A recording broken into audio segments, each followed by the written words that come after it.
So I'll bring this meeting to order. The JCC for Senate File 69, Homeowners Property Tax Exemption. Let me just make one or two comments before I give the mic to our good partners in the House.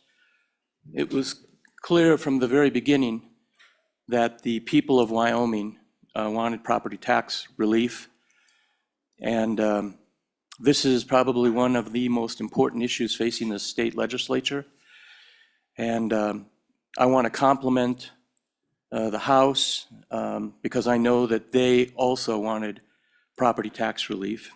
We met, I think we met on Tuesday, and they requested some time to look at what the Senate had offered. And we were more than willing to let the House take a look at that. And now we're back. And so Representative Heiner, please, I'd love to hear your comments. Thank you, Mr. Chairman, and good morning, everyone. Good morning, committee. We have had a chance to meet with our House Republican caucus last night. We discussed this bill at length. I've had the chance to discuss it with a few of our minority party members as well. And we also ran a bunch of numbers based on the proposal that was shared with us on Tuesday. And we would like to accept the Senate's position that was offered on Tuesday morning. But with the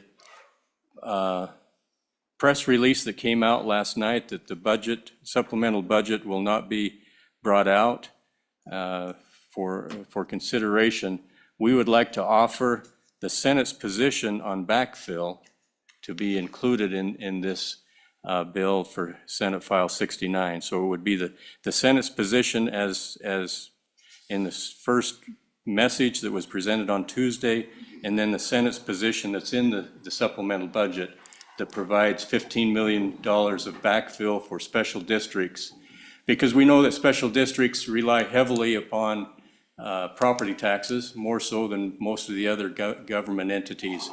And so this would be for the first year to provide some help as their funds their revenue gets dramatically decreased. But that's our position at this time from the House.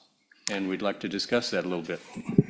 Appreciate that idea and understand where it's coming from. The Senate position is that we don't feel that the backfill is needed. As everyone knows, we were at 50%, now we're at 25%. We feel that at 25%, the hit is negligible. And as far as the supplemental, as everyone knows, that's now off the table and gone. But I do understand the House would like the backfill. I understand the good motives that you have for it. But our position would be what we had addressed on Tuesday if you could work with us on that.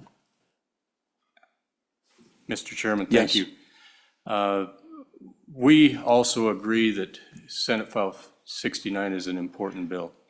It is something that provides immediate tax relief, and the co-chair Locke will explain the bill for everyone's benefit, yes, but it provides immediate relief, and it's important that we do something this year and not kick the can down the road some more. So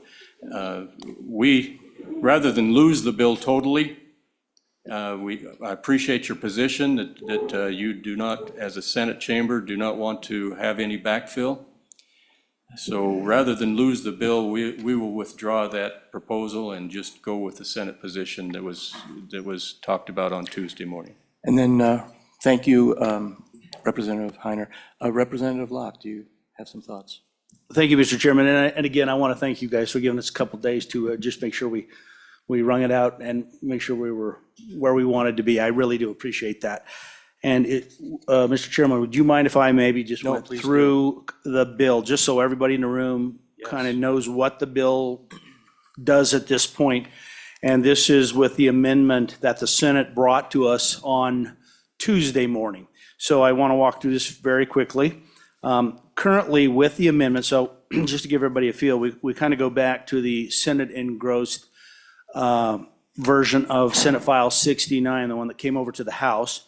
And in summary, what it's done is there's currently a 25% exemption. This is beginning in 2025. The exemption is on residential structure and improved land. The exemption is against the first $1 million of the fair market value of the home. So that's the capping function there. The exemption is not available if the homeowner receives the long-term homeowner exemption. We wanted to make sure, the Senate actually put that in there, which was a good component to make sure that people aren't getting 100%. And then beginning in the second year, there's what happens is it goes to an owner-occupied, the exemption goes toward an owner-occupied home, and in that verbiage is there's a consideration for deployed military members. And then the 25% is ongoing against, so the sunset is removed, so that 25% is ongoing after that first year, after the 2025 year. In the second year, when it goes to the homeowner, it's ongoing against owner-occupied property where a person's lived there for 8 months. So hopefully that was clear. And the effective date is immediately, so that first year would apply against the 2025 tax year that's before us today. So thank you for giving me a moment to at least go over the bill and make sure we're all in sync. Thank you. Thank you, Representative. And yes, Senator Guru. Thank you, Mr. Chairman. Just one question. I wanted to make sure that I understood correctly. On this exemption of the first $1 million of fair market value, so we're talking about structure, we're talking about property, we're talking about the whole shot. Do I understand that correctly? Representative. Thank you, Mr. Chairman. And so it is against the residential structure itself, so the home and the improved land. It covers those components. That's my understanding of the bill. So not the property value itself?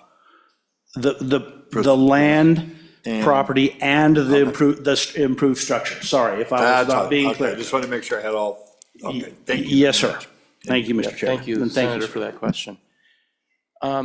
Is there anyone else here who would like to make any comments? That is my understanding of what we had offered, and if that's amenable to you, we would support concurrence on an agreement on this. And I will say this